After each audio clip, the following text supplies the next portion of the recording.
complejo. Se puede definir como un conjunto de excavaciones que se realizan bajo el subsuelo. Algunas excavaciones tienen como propósito poder ingresar a los sectores donde se está realizando la extracción. Otras excavaciones son para sacar el mineral, algunas son para suministrar aire fresco, otras excavaciones se realizan para sacar aires contaminados de interior mina. Por lo tanto, deben convivir tanto las operaciones unitarias principales como operaciones de apoyo en un espacio que muchas veces es bastante reducido. Por lo tanto, es bastante complejo este tema. Harman clasifica la minería subterránea en tres grandes grupos. La minería que genera la extracción del mineral generando caserones que van a quedar abiertos hasta el término del proyecto. Los métodos de explotación que para realizar la extracción del mineral tienen que ir sacándolo de forma parcial e ir rellenando las excavaciones que se van generando. Y también los métodos que utilizan el principio de la gravedad, como son los métodos del caving. Bien, esas son las grandes categorías dentro de la minería subterránea. Y en los métodos que utilizan pilares o que dejan los caserones abiertos, nos encontramos con el método Zulu Stopping. Bien, acá podemos ver en esta imagen un ejemplo de una explotación real de un Zulu Stopping, en donde en estos sectores en donde se realiza la extracción del mineral se conoce como caserones, rebajes o stopes. Sobre la minería subterránea, debemos tener presente que de toda la producción metálica a nivel mundial, el 80% se produce por métodos a cielo abierto. Bien, eso es algo que siempre debemos tener presente. Cuando estemos evaluando o se está evaluando un proyecto de explotación, siempre la primera, segunda, tercera opción va a ser la extracción por cielo abierto. Y cuando no sea viable la extracción por cielo abierto por temas técnicos, económicos, ambientales, sociales, recién pensamos en realizar una extracción por método subterráneo. Bien, uno de los métodos más utilizados en Chile corresponde al método Zulu Stopping. La mayoría de las operaciones de este país utilizan Zulu Stopping principalmente por sus bajos costos operativos en comparación a otros métodos como pueden ser el cut and fill, que requiere el uso de relleno. Es cierto que existen métodos de menor costo operativo como los block caving, panel caving, pero requieren una alta inversión inicial. Por lo tanto, en muchas ocasiones no es viable aplicar esos métodos, además que requieren ciertas condiciones del macizo rocoso. Todo lo que es el Zulu Stopping se puede dividir en dos grandes grupos, que son los Zulu Stopping que requieren el uso de relleno, y están los Zulu Stopping que dejan el caserón abierto al final de la explotación. Veamos, a nivel mundial, dentro de lo que se llama Zulu Stopping, la versión más utilizada corresponde a los Zulu Stopping que usan relleno. Casi el 90-95% de las operaciones de Zulu Stopping en el mundo utilizan relleno, y solamente un porcentaje muy marginal son operaciones que no utilizan el relleno una vez que se termina la extracción del mineral. Bien, tenemos ejemplos de aplicaciones del Zulu Stopping con relleno, como en Argentina tenemos a Gualcamayo, un proyecto de extracción de oro. Tenemos en Ecuador, Fruta del Norte, que pertenece a Landin. En Colombia tenemos a un proyecto que está en evaluación, que es Segovia. En Perú tenemos a Cerro Lindo. En Chile tenemos a Minera Yamana Gold con su faena El Peñón, que son versiones o aplican las versiones del Zulu Stopping con relleno, ya sea cualquiera de estas dos versiones. Existe una versión para vetas angostas en donde los caserones no superan los 2-5 metros de ancho, y más que hablar de caserones se habla de cámaras, bien, pero principalmente en inglés esta versión se conoce como el Long Hole Open Stove. Y también existe una versión que es para vetas de mayor potencia o de mayor grosor. Estamos hablando de 20, 40 metros de ancho de veta. En esta versión se conoce en inglés como el Transverse Open Stow. Las dos se utilizan con bastante fuerza a nivel mundial. En este caso la explotación va a ser de forma longitudinal y en este caso yo voy a ir extrayendo de forma longitudinal el mineral partiendo por los caserones de la parte inferior hacia arriba y en este caso voy a ir explotando de forma transversal a la veta. Bien, son las grandes diferencias. Pero en cualquiera de los dos casos yo realizo la extracción de uno de los caserones, lo relleno y paso a la extracción del caserón que está en el nivel superior y también lo relleno para pasar al siguiente caserón. Bien, es uno de los requisitos de esta metodología. Lo bueno de esta metodología es que se logra una alta recuperación del yacimiento, estamos hablando de recuperaciones cercanas al 90%, se controla bastante bien la dilución y una característica que tiene es que estos caserones que se están generando no son de gran tamaño. Son caserones que tienen altos de 15, 20 metros y largos de 10, 15 metros. Bien, no son caserones de grandes dimensiones. Esa es una característica bastante importante. En esta metodología, con relleno uno logra altas tasas de producción, puede obtener ritmos de extracción sin problemas de 10.000, 20.000, 40.000 toneladas de mineral por día que se pueden extraer de la mina. Al tener caserones de menor tamaño, significa que puedo estar realizando la extracción en diferentes sectores. Bien. En la versión sin relleno, donde finalmente se realiza la extracción del mineral, pero ese caserón va a quedar abierto, se requiere que un caserón respecto a otro esté separado mediante lo que se conoce como un pilar, que se deje una porción de macizo rocoso entre dos caserones para evitar de que este caserón siga aumentando su tamaño y se vuelva inestable. Bien. Una de las características que tiene esta versión es que los caserones son de mayores dimensiones. Acá ya estamos hablando de caserones que pueden alcanzar 80 metros de alto, 100 metros de largo, 40 metros de ancho, ¿ya? Son de mayores dimensiones que en la versión con relleno. Es una versión más económica esta variante, al no tener que incurrir en el relleno, abaratamos los costos de extracción del mineral. Acá los costos de extracción están en $15 la tonelada, en cambio la versión con relleno estamos cercanos a los 28, $25 la tonelada. Por lo tanto, es de menor costo, pero la recuperación del yacimiento es menor. Como yo tengo que ir dejando pilares que van a ser de sectores mineralizados, eso significa que voy a ir perdiendo mineral. Bien, por lo tanto las recuperaciones del yacimiento son del 40 también es algo bastante complejo, ya que como trabajo con caserones de grandes dimensiones, estos tienden a seguir aumentando su tamaño y muchas veces siguen incorporando material dentro de la excavación y ese material ya es material estéril que simplemente va a contaminar al mineral que ya está quebrado dentro del caserón. Por lo tanto, en esta metodología hay que tener un buen control de la dilución. Bien, y en un proyecto subterráneo de métodos selectivos como el Zulene Stopping, todo inicia con una campaña de sondaje, se construyen modelos geológicos, se hace todo el modelo de bloque, la estimación de las leyes, finalmente logro determinar cuánto del depósito mineral son recursos medidos e indicados, que pasan a ser mis reservas. Generalmente se va a aplicar el concepto de ley de corte para poder determinar cuáles son mis reservas económicas dentro de lo que se conoce como una Gretchen.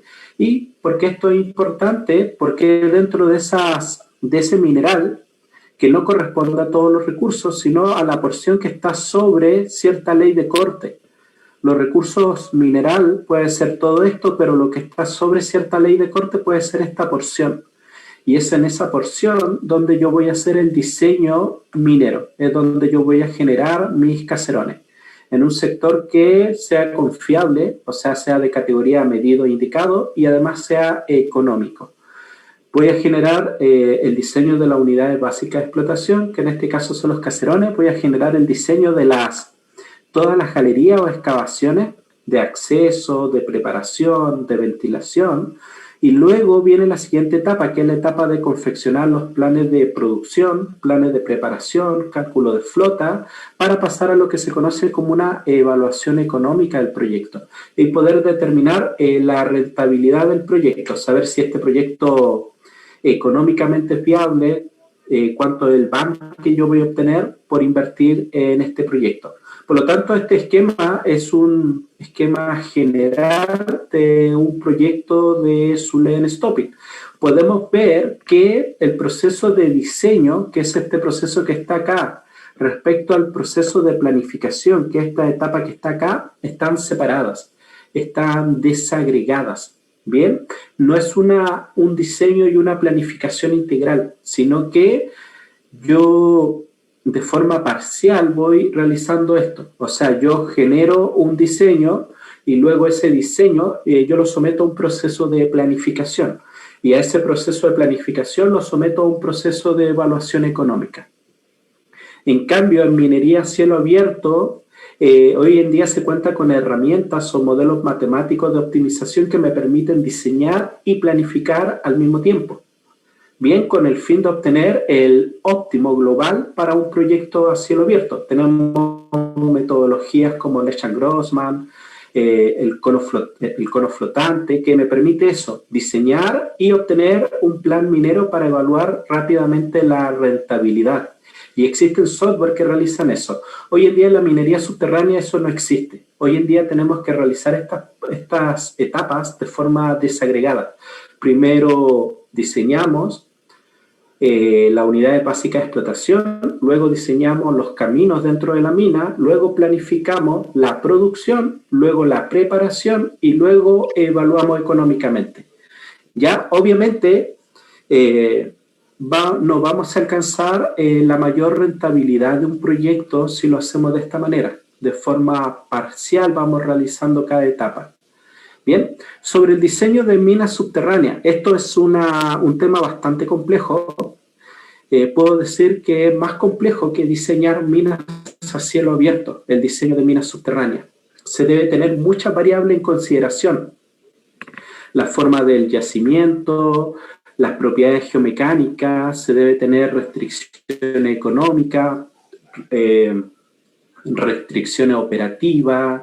Por lo tanto, debo adaptarme al método de explotación que ya se seleccionó para el yacimiento. Bien, pero la idea es pasar estas reservas económicas, que son los recursos medidos e indicados que están sobre cierta ley de corte, a reservas minables, que son el mineral que está dentro de las unidades de explotación, que realmente son los que van a subir a superficie y van a ser procesados en una concentradora. Bien. Por lo tanto, hay una diferencia. Yo puedo tener tal vez 100 millones de toneladas de reserva económica y de eso yo solamente recupero el 40% con mi diseño. Por lo tanto, lo que realmente va a llegar a superficie van a ser 40 millones. Y un gran porcentaje se me quedó dentro del macizo rocoso. Y ese es algo que pasa con el Zulene Stoping sin relleno. Se me queda mucho mineral que es rentable su extracción, pero lo dejo para que sea pilares para poder separar la unidad de explotación. Bien, por lo tanto, una cosa son las reservas económicas y otra cosa son las reservas minables o explotables que realmente llegan a la superficie. Para poder hacer el diseño de una mina de Zulene Stoping, podemos recurrir, en primer lugar, a metodologías empíricas y a métodos de análisis numérico. Son los dos grandes paradigmas que existen hoy en día para el diseño de minas subterráneas de método selectivo. Los métodos empíricos, que están aquí a la izquierda, tienen su enfoque principalmente en analizar una unidad de explotación. O sea, analiza la estabilidad de un caserón. mediante gráficos o curvas de estabilidad, me va a decir si ese caserón en forma particular, con esas dimensiones, ubicado en esa calidad de macizo rocoso, va a ser estable o no. Bien, pero no considera que la interacción que va a tener con otro caserón que está cercano a él o la interacción que va a tener con una rampa que está cercana a ese caserón. Eso lo omite. Solamente se concentra en evaluar la estabilidad en forma aislada de ese caserón. Esos son los métodos empíricos. Y los métodos de análisis numérico son métodos que ya requieren el uso de software. Existen diferentes alternativas dentro del análisis numérico, pero evalúan la estabilidad global de un diseño minero o del edificio minero en total, considerando todas las unidades de explotación, considerando los pilares que voy a dejar. Y en forma global me dice si esto va a ser estable o no va a ser estable, o si en algún sector voy a tener problemas con estabilidad. Bien, obviamente el resultado del análisis numérico son mejores que los resultados de un método empírico, pero el análisis numérico ya me pide un input, me solicita un diseño para poder evaluar. Y él me dice, ¿esto es estable o no lo es? Por lo tanto, la pregunta es cómo yo genero ese primer diseño. Ese primer diseño lo genero con métodos empíricos. O sea, a través de metodología empírica yo determino el máximo tamaño que puede tener mi unidad de explotación, mi caserón. Y yo con ese máximo tamaño yo empiezo a diseñar. Y cuando termino mi diseño lo evalúo a través de análisis numérico. Y ellos me van a decir si el diseño es correcto o tiene problemas de estabilidad. Si hay problemas de estabilidad, yo me devuelvo y vuelvo a evaluar ese tamaño máximo de caserón y vuelvo a rediseñar y vuelvo a aplicar análisis numérico. Por lo tanto, estas dos herramientas, como salen en esta flechita, es un proceso iterativo. Bien, por lo tanto es importante aplicar las dos metodologías. Los análisis o los métodos empíricos básicamente se basan en información histórica de proyectos de minas subterráneas que han aplicado el mismo método de explotación, en donde según la data histórica hay sectores que han colapsado y sectores que no, según la calidad de roca y según el tamaño del caserón. Hoy en día se cuenta con estas curvas de estabilidad que en un eje me indica la calidad,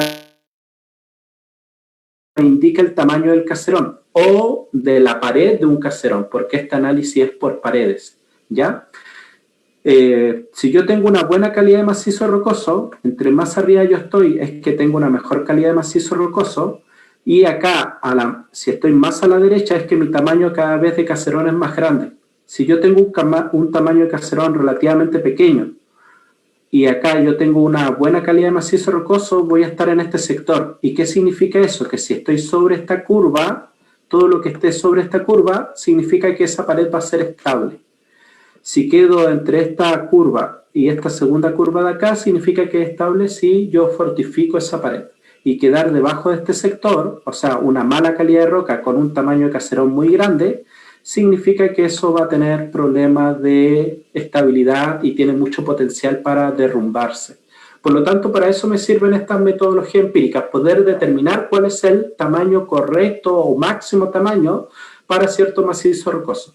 Bien, y se sacan algunos factores como el factor A, B, C, que considera esfuerzos, orientación de estructura, considera el factor de la gravedad para evaluar este tema de la estabilidad, ¿ya? La primera persona que propuso una metodología para esto fue Matthews, cerca de los años 80, y la que se ha ido modificando con el tiempo, la que estamos viendo acá, es la que ha presentado Maudesley en el año 2001, con mayor cantidad de información de operación alrededor del mundo. ¿Ya? También hay metodologías para poder determinar el tamaño de los pilares que debe haber entre dos caserones. Este pilar de acá se conoce como pilar vertical. Generalmente acá hay una debilidad bastante grande. Estas metodologías que hoy en día se aplican en minería subterránea son metodologías para pilar. Pero la que mejor resultados se entrega es la metodología de Lander-Pachacz del año 94, que yo indico cuáles van a ser el tamaño de mis caserones y qué tamaño de caserón de pilar quiero usar, y él me va a decir si va a ser estable o no. También para poder dimensionar los pilares que se conocen como losas o puentes, y en inglés se conocen como crown pillar, existe la metodología de Carter, que también hay una debilidad, ya que él creó esta metodología para operaciones de transición, en donde yo tengo una operación de open pit y yo ahora quiero generar una operación tal vez de block caving, y yo quiero determinar este pilar que va a quedar entre estas dos métodos de explotación. Bien, no un pilar que va a quedar entre dos caserones, pero es una de las metodologías más utilizadas en minería subterránea Zulene Stopping. Bien, sobre este tema uno puede determinar cuál va a ser el tamaño de sus caserones, y hoy en día en la industria se cuenta con software que diseñan esto por uno, o uno le entrega los datos y generan un diseño de forma automática que busca el óptimo, o sea, el mejor diseño posible para cierto yacimiento y ciertas condiciones. Esto existe hoy en día. Existen software como Micromine, Deswik, Vulkan, Gencom, Surpa, que tienen estos modelos, que el primer autor que propuso un modelo para esto fue Alford en el año 85-90, para poder generar el diseño de una operación de Zulene Stopping con relleno. Y acá me quiero detener. Hoy en día estas herramientas existen, se utilizan en la industria, sí, pero son válidas para las versiones con relleno de Zulene Stopping. Acá, por ejemplo, en esta imagen podemos ver que se va a generar un caserón e inmediatamente se va a generar otro caserón al lado. Y lo mismo sucede acá. Y el siguiente caserón va a estar arriba. En las metodologías con relleno no se recurre al uso de pilares. Por lo tanto, acá yo no estoy pensando en incorporar pilares verticales separando dos caserones, o no estoy considerando incorporar pilares horizontales separando dos caserones en la vertical. ¿Ya? Si se dan cuenta, hay sectores donde se nota que no se va a realizar la extracción del mineral. No es porque quiero dejar un pilar, sino que ese sector no es rentable económicamente extraer ese mineral. Por lo tanto, se va a dejar simplemente de extraer, pero no es que yo intencionalmente estoy generando un pilar en ese sector. Por lo tanto, para lo que es el Zulene Stopping sin relleno, hoy en día en la industria no se cuenta con herramientas o software de optimización para generar estos diseños. Por lo tanto, hoy en día lo que se hace es un diseño manual, en donde usted define cuál es el tamaño máximo de caserón, los tamaños mínimos de pilar para utilizar, y propone un diseño, un layout global del proyecto. Y calcula cuál va a ser el beneficio que va a obtener de ese diseño. El tema es que dependiendo de cómo usted posicione los pilares dentro de su yacimiento, va a obtener diferentes tipos de diseño. Bien, así que es súper difícil poder definir cuál va a ser el diseño que genere la mayor rentabilidad para el proyecto. Así que esta es la metodología actual. Se utiliza el modelo de bloques, se plantea esta grilla, en donde acá se establecen las dimensiones de los pilares verticales, se establecen los pilares horizontales, se dimensiona el tamaño del caserón, el alto, el ancho y el largo, y en estos espacios que están acá, eso se cruza con la información del modelo de bloques, y en esos espacios es donde se van generando estos caserones. Bien, van a haber espacios en donde no va a ser rentable generar nada porque no hay mineral para hacer una extracción, y ahí simplemente no hay un caserón, acá tampoco. Y esto se va haciendo por secciones. Voy haciendo diferentes secciones, o corta el modelo de bloque y voy generando mis perfiles de caserones. Una vez que yo termino de generar para diferentes secciones, viene el momento de solidificar esto y voy generando un caserón a la vez. Y finalmente con eso logro esto, el diseño global del proyecto. Pero esto está condicionado. ¿Por qué? Porque si yo tomo la decisión de no dejar el primer pilar en esa posición y dejarlo 5 metros más a la derecha, va a cambiar todo. O si yo decido dejar mi losa 5 metros más abajo, va a cambiar todo el diseño nuevamente. Por lo tanto, la cantidad de configuraciones posibles de diseño es, dependiendo del tamaño del modelo de bloque, estamos hablando de 2 a 5 millones de alternativas de diseños globales que podemos generar.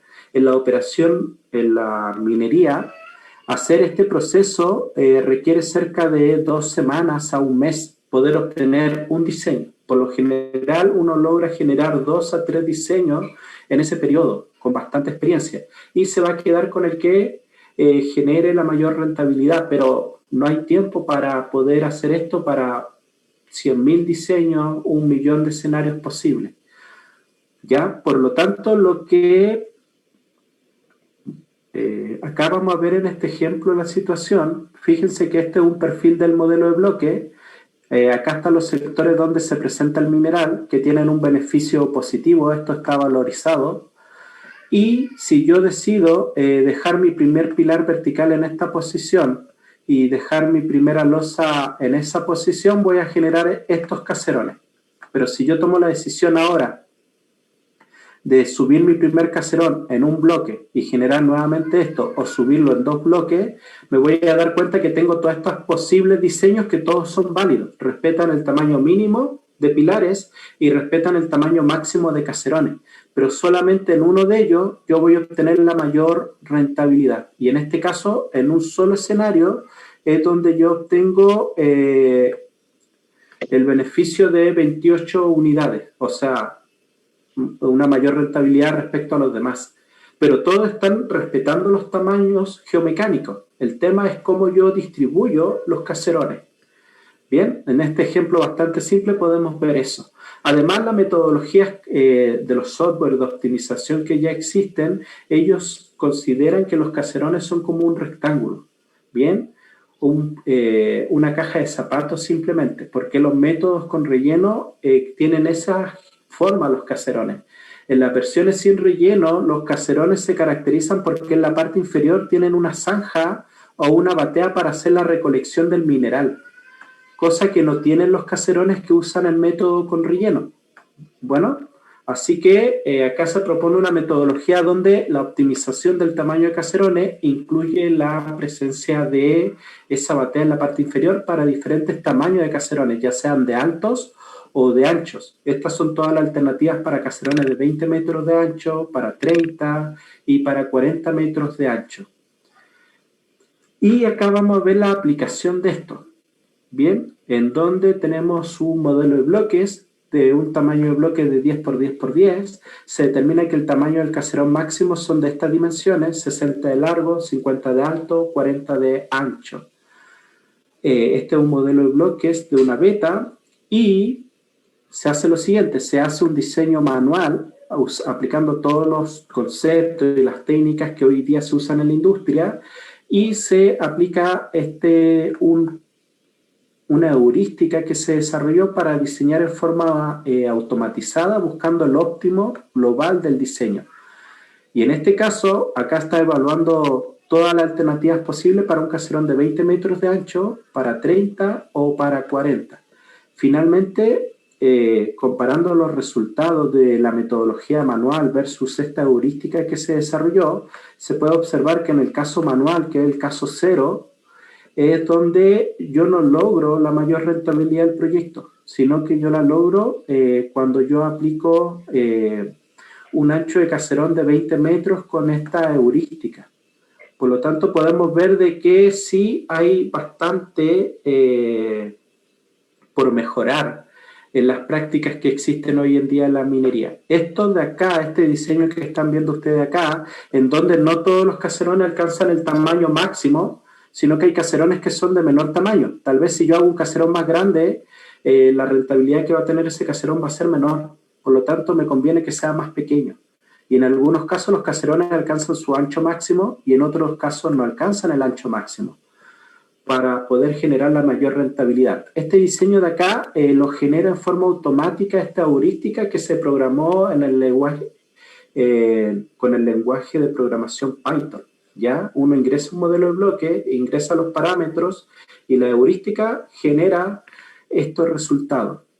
En forma práctica, él genera los diseños para unos 2 millones de escenarios posibles y luego él compara en cuál escenario se encuentra la mayor rentabilidad y arroja eso como resultado final. Bien, una vez que nosotros tenemos el diseño de nuestras unidades básicas de explotación, que en este caso son los caserones, necesitamos hacer el diseño de la infraestructura del proyecto.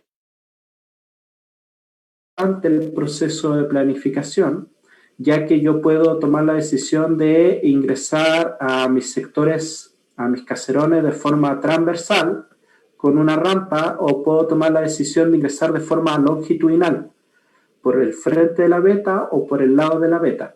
Eso va a condicionar mi secuencia de extracción. Si yo decido ingresar,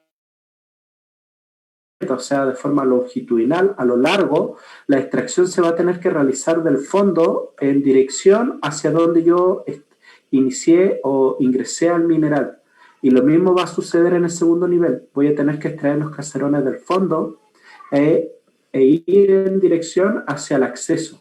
En cambio, si yo ingreso de forma transversal, yo tengo la posibilidad de extraer desde este extremo, podemos decir de la izquierda hacia el centro y también de la derecha hacia el centro. Por lo tanto, como los caserones pueden tener leyes distintas y diferentes calidades, yo puedo ir haciendo mejores mezclas. Por lo tanto, la forma en que yo voy a ingresar al sector mineralizado condiciona bastante los procesos de planificación. Acá vamos a ver un pequeño ejemplo con esto. Tenemos un conjunto de caserones con distintas leyes. Uno de los conceptos básicos dentro del proceso de planificación es ir por los caserones de mejor ley en primer lugar. Eso va a generar una mejor rentabilidad al proyecto y dejar los caserones de menor ley para el final.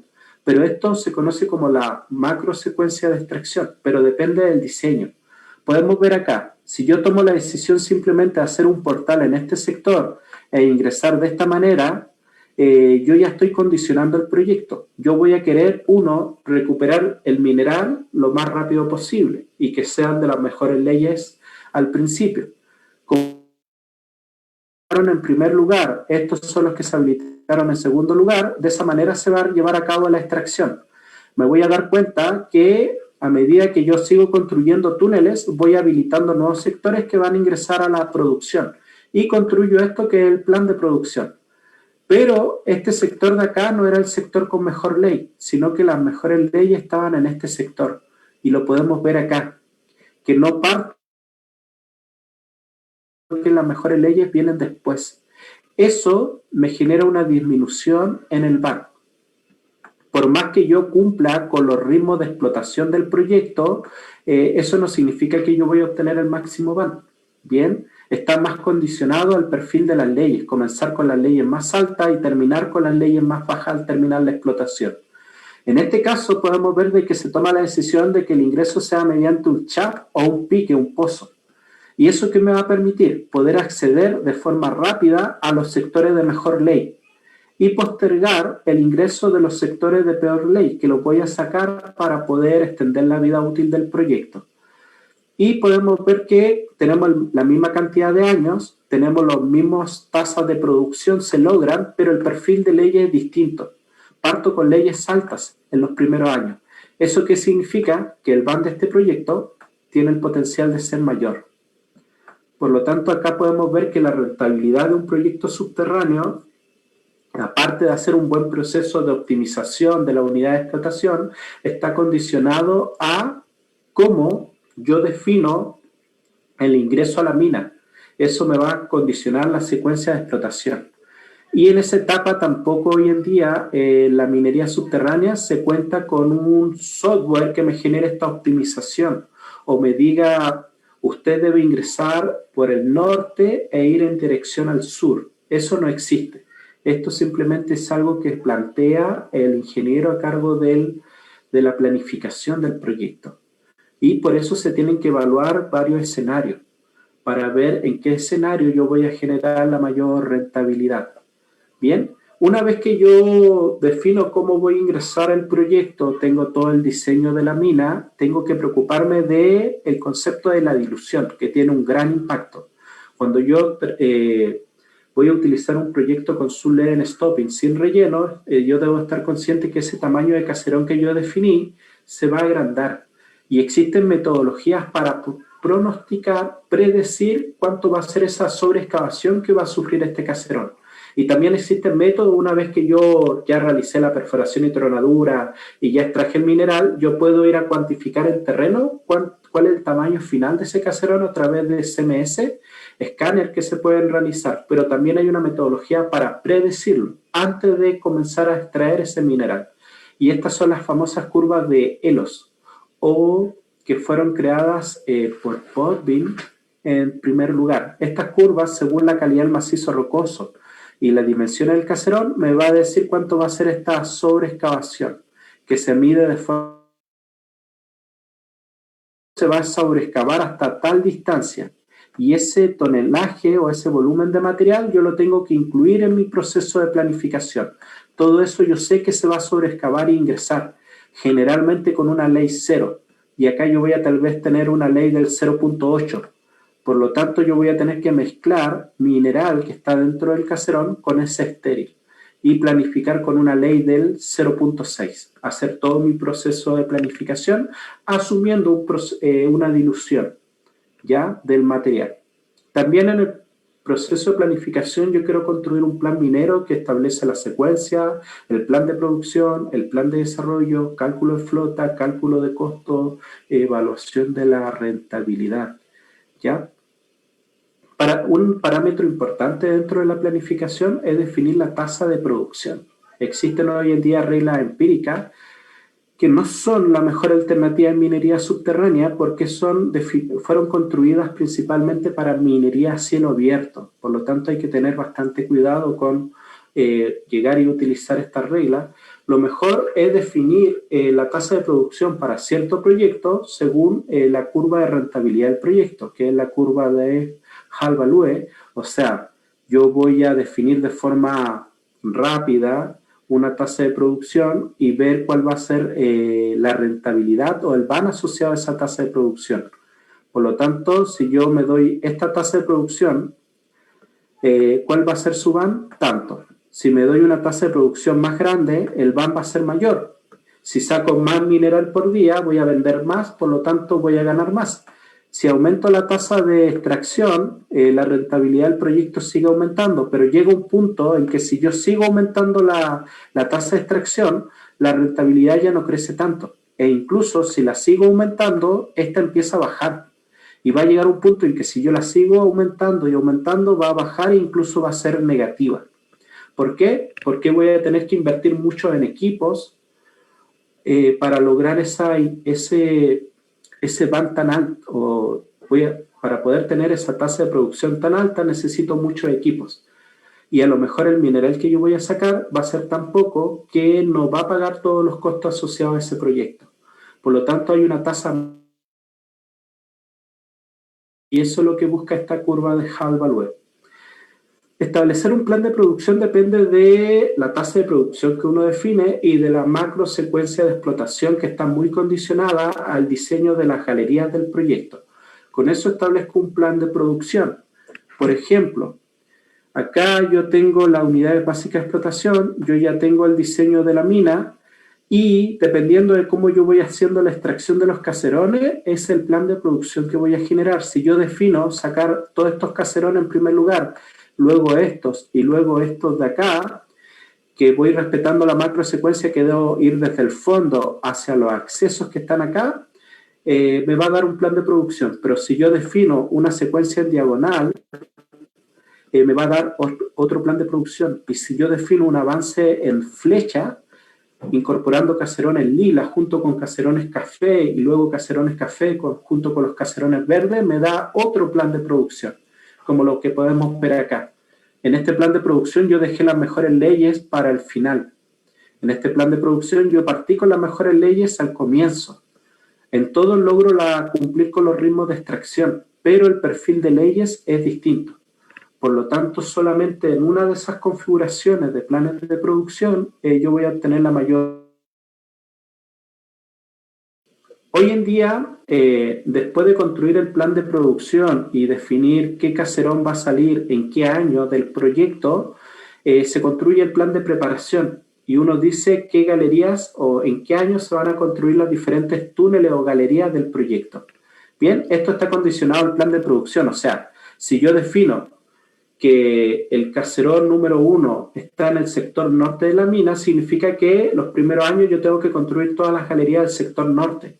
Y si yo defino que los caserones del sector sur entran en producción después del año 5, yo tengo tiempo suficiente para postergar construir esos túneles. No voy a construir túneles con tanta anticipación, ¿ya? Sino que para cuando sea necesario ingresar ese sector a la producción. Por eso se dice que el plan de desarrollo y preparación está condicionado al plan de producción y también a los ritmos de construcción de galerías horizontales y verticales. Yo con esos ritmos yo voy a saber cuánto puedo construir en un año. Si yo me defino que puedo construir 400 metros por mes, eso está condicionado a una cantidad de equipos que yo puedo comprar. Por lo tanto, acá hay todo un balance. Y con eso yo construyo el plan de preparación. Ya es al inicio de cualquier proyecto subterráneo. Yo no puedo decir ya en la mina yo voy a comprar 5 jumbos y estos jumbos equivalen a 350 metros de túnel que yo puedo construir al mes. Por más que yo tenga toda esa cantidad de equipos, al principio cuando parte el proyecto yo solamente tengo un acceso que es la rampa que estoy construyendo. Una vez que yo llego al sector mineralizado, una vez que yo construyo esta rampa principal tal vez por un año y cuando llego a los sectores mineralizados recién empiezo a construir nuevas galerías para diferentes sectores. ¿Qué significa? Acá yo estoy restringido a una frente de avance. Por más que yo tenga 5 jumbos o 5 perforadoras, yo no las puedo meter al mismo tiempo a la mina. Solamente tengo espacio para una. Por lo tanto, por más que esos 5 jumbos me den una capacidad de 400 metros de túneles al mes, yo voy a estar restringido a un equipo. Por lo tanto, al comienzo de cualquier proyecto, la cantidad de metros que puedo construir son bajas. Estamos hablando de 60, 100 metros al mes. Y una vez que llego a este sector, donde ya dispongo de más sectores para operar, de más frentes, yo ahí ya puedo utilizar toda mi capacidad de construcción de galerías. Por lo tanto, es bastante importante tener presente esa restricción cuando yo hago mi planificación de la preparación. Por ejemplo, si yo tengo planificado que este sector sea el sector que entre en producción en el año 2021 y yo sé que solamente construyendo este sector me voy a tardar un año y que después construyendo esto de acá, que va a ser lo necesario para extraer ese mineral, me tardo otro año, significa que yo necesito iniciar el proyecto en el año 2019. ¿Por qué me voy a tardar 2 años construyendo todos los accesos y todas las galerías de preparación para iniciar la producción en el 2021? Por lo tanto, eso significa que la preparación, que es la planificación de construcción de galería, está condicionada a los planes de producción. Bien, yo no puedo venir y decir, no, la producción inicia el 2021 y yo recién en el 2021 voy a empezar a construir túneles. ¿Por qué? Si yo empiezo a construir túnel en el 2021, recién 2 años después voy a estar llegando a este sector y habilitándolo para su extracción. Por lo tanto, por eso hay que establecer, tienen que conversar estos dos planes. La producción condiciona a la planificación de la preparación. Bien, acá hay un ejemplo. Los sectores azules son los primeros que van a entrar en producción, luego los rojos en el año 2 de producción, los amarillos en el año 3, los verdes en el 4 y los celestes, los caserones celestes son en el 5. Eso significa que yo tengo que empezar a construir antes, un año antes. ¿Para qué? Para poder habilitar estos sectores. Y luego cuando yo tengo que habilitar en el año 2, cuando yo esté extrayendo estos sectores de acá, los avanzada. Ya me está habilitando los sectores que voy a extraer en el tercer año. Y cuando yo esté en el tercer año, yo ya voy a estar construyendo los sectores para el cuarto y quinto año, mientras que la extracción viene en este sector. Por lo tanto, siempre la construcción de galería debe ir adelantada respecto a la extracción del mineral. Si esto se detiene, significa que el próximo año yo no voy a tener esos sectores habilitados para su extracción. Por lo tanto, voy a tener problemas con cumplir con los compromisos. ¿Ya? Todo eso se detalla principalmente cuando hablamos de planificaciones en un horizonte de largo plazo, toda la vida útil del proyecto, en metros que se van a construir por años de los diferentes sectores. Todo esto se tiene que llevar un detalle. Y la cantidad de metros tiene que limitarse a la capacidad que tiene mi proyecto, según la cantidad de equipos que yo tengo. Bien, hoy en día para hacer esto, poder construir un plan de producción que converse con un plan de preparación, hoy en día existen software para la minería subterránea que nos ayudan en esto. Son software que se conocen como software de agendamientos, ¿ya? En donde yo ingreso al diseño de la mina, ingreso los sectores de producción y yo voy estableciendo a través de diferentes flechitas las precedencias para que se vaya construyendo el proyecto según mi ritmo de construcción de túneles y mi ritmo de producción de mineral. Finalmente tenemos, no sé, Studio 5 de Planner, tenemos Atlas de Minesight, tenemos a Mindscape de Gencom que hacen este proceso. No son optimizadores. O sea, según lo que diga el usuario, según la secuencia que establece el usuario, él me construye finalmente un plan de producción y me construye un plan de preparación, de construcción de túneles, que me lo expresa en una carta Gantt y me genera una animación para ver si la construcción es coherente con la... Bastante bueno, pero no son optimizadores, solamente son agendadores condicionados a la secuencia que establece el usuario del software.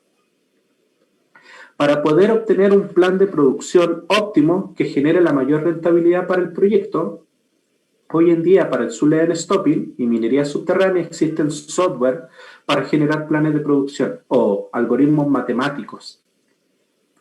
Tenemos los algoritmos propuestos por Trout, los más importantes en minería Zullian Stopping son los propuestos por Topal, ¿ya? Pero existen modelos matemáticos para optimizar esto. Pero la mayoría de estos modelos matemáticos asumen que la construcción de galerías ya se realizó, que la extracción de los caserones no está condicionada a la construcción de galerías. Ese es el mayor supuesto que se da. Pero hoy en día existe una nueva línea de los procesos de planificación subterránea que busca lo que se llama la planificación integrada, en conjunto con la preparación, y que la preparación me condicione a la producción respetando sus ritmos de construcción y respetando los ritmos de extracción de mineral. Hoy en día esto se conoce como planificación integrada. Hoy en día esto se